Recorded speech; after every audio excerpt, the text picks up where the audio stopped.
Problemas do sono são muito comuns e vão além de perder apenas uma boa noite de descanso. Pode parecer engraçado, mas na verdade eles podem afetar gravemente a vida dos pacientes. A aposentada Wilma Oliveira, de 57 anos, sofre com insônia há vários anos.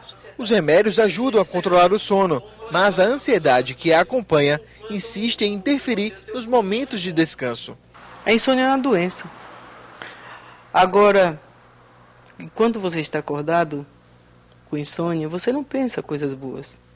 Eu levanto, eu tomo água, eu tomo suco, eu tomo café, eu assisto TV, eu leio, eu escuto música, para ver se o sono chega. A rotina da professora aposentada já não é tão atribulada. O computador no quarto virou distração. O bate-papo virtual com os amigos vai até altas horas da noite, mas o costume de tomar café permanece. São pelo menos 8 xícaras por dia. Gosto muito de cafezinho. Que isso aí eu sei que não é uma coisa muito saudável para dormir.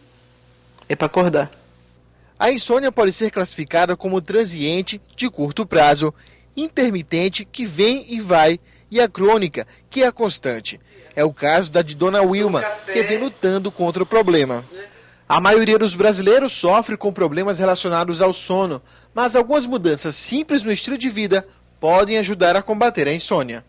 Há 10 anos, Dona Wilma deixou de fumar e consumir bebidas alcoólicas. Com a ajuda de remédios, tem pelo menos 7 horas de sono, que chega mais rápido depois de algumas leituras na cama. E amanhã, dia 18 de março, é Dia Mundial do Sono. E trazemos o assunto hoje para discussão porque a falta de sono afeta milhares de pessoas. E o SETV convidou a psicóloga especialista em distúrbios do sono, Célia Vieira. Boa tarde. Boa tarde. A gente viu aí na reportagem que o sono é dividido em várias fases e tem um tipo, inclusive, transitório. O que seria esse sono? Isso, na verdade, são os tipos de insônia. Né? A insônia pode ser crônica, aguda, ou seja, por algum momento que você estava vivendo, alguma preocupação que você vive nesse momento, tem insônia por um período curto e depois volta ao normal. Ou a insônia crônica, que é a insônia realmente que já estabelece como uma doença. Né? E aí precisa de um tratamento mais específico. E quais seriam as causas da insônia? A insônia, Tiale, na verdade, tem várias causas e o mais forte hoje é o estilo de vida que a gente tem.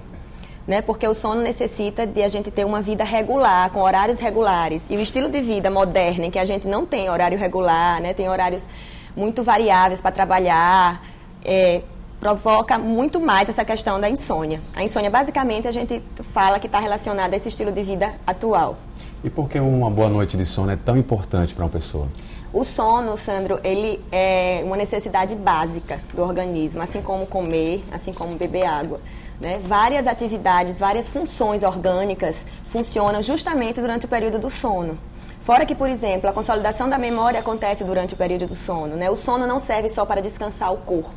Várias atividades do organismo só acontecem durante o sono. Se a gente não dorme bem, essas atividades ficam deficitárias também. Nós vimos aí na reportagem a personagem que toma 8 xícaras com café e aí tem dificuldade. É verdade que a alimentação pode interferir no sono, na qualidade do sono? Sim, na verdade existem algumas alimentações que são estimulantes para o sistema nervoso. O café tem uma substância, que é a cafeína, né? Que várias outras bebidas também têm essa mesma substância, prima da cafeína, que são as xantinas, que são qualquer refrigerante, o chá preto, chá mate, chá branco e o chá verde estão em moda aí, né, ultimamente, também são estimulantes, assim como o cigarro. A nicotina também é uma substância estimulante. Todas essas substâncias não devem ser ingeridas, não devem ser utilizadas até mais ou menos 6 horas antes de dormir. Né? O álcool é uma outra coisa que a gente acredita que ajuda a dormir porque dá essa sonolência inicial, mas a qualidade do sono é muito afetada por conta do álcool. A ideia de que a pessoa tem que dormir 8 horas por dia para se sentir bem no dia seguinte, isso é verdade ou é mito? Isso, em parte, é verdade. O que é que acontece?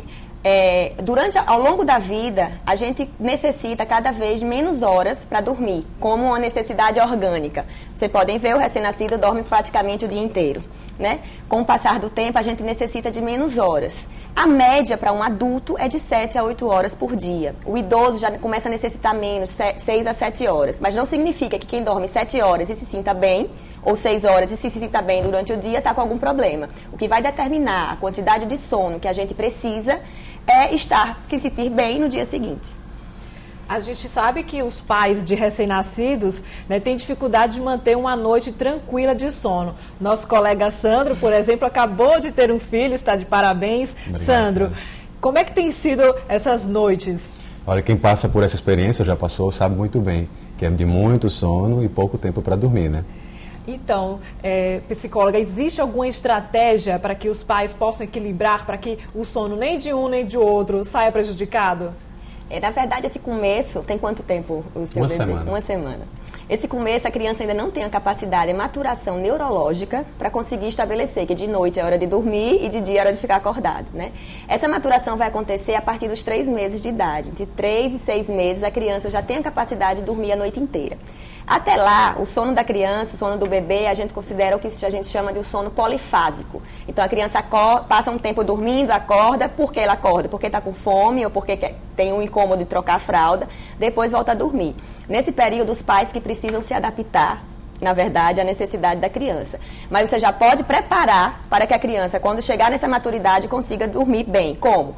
À noite, sim, se estabelece um escuro, menos barulho possível dentro de casa, e durante o dia não. Tem que estabelecer a luz, manter a luz normal, a rotina da casa não deve ser mudada, e paulatinamente a criança vai entendendo o que é a noite e o que é o dia. Quando adquirir essa maturidade neurológica, que vai ser entre 3 e 6 meses, ela já começa a estabelecer realmente noite é para dormir e dia ficar acordado, sendo que até os 5 anos de idade ainda mantém os cochilos diurnos. Agora, esses problemas todos para dormir, que a pessoa consiga ter uma noite tranquila de sono, causa várias doenças. Qual delas seria pior para a pessoa no dia seguinte? Não dá para a gente dizer qual é a pior, Sandro, né? Mas existem mais de 80 distúrbios do sono, né? Alguns causados com a respiração, o ronco, a apneia, que é um problema muito sério que a gente encontra. O que a gente escuta, geralmente as pessoas vão no consultório e reclamam é da insônia, sendo que a insônia não é uma doença, é um sintoma de várias doenças. Então, a pessoa passar a noite toda acordada é o que geralmente tem a sensação no outro dia que tá pior. Só que ficar acordada não significa necessariamente que é insônia, pode ser sintoma de vários outros distúrbios. Para isso, precisa ser feita uma avaliação. Psicóloga, nós temos aqui uma pergunta de um telespectador que acabou de nos ligar, o Jocelino, que ele é do Siqueira Campos, bairro Siqueira Campos, e ele quer saber o seguinte, ele diz que não consegue dormir quando tem barulho, até mesmo o ronco o acorda. Então ele quer saber se este é um problema que pode estar relacionado a alguma doença e se tem tratamento. Na verdade, a gente precisa de um ambiente adequado para conseguir dormir, né? O barulho, dificilmente a gente vai conseguir com algum barulho. O nosso quarto tem que ser o mais confortável possível em relação ao barulho, em relação à luminosidade, né? Então, assim, não dá para dizer que ele tem um problema de sono se, digamos, que a vizinhança dele tem muito barulho, né? Não dá para afirmar necessariamente. Mas pode ser que ele tenha uma insônia, ou seja, se começa a ter um sono muito leve, qualquer estímulo desperta. Mas o ideal seria ele tentar retirar esses ruídos que estão atrapalhando o sono dele. Se mesmo assim ele não conseguir dormir bem, pode ser sim que seja o início de uma insônia.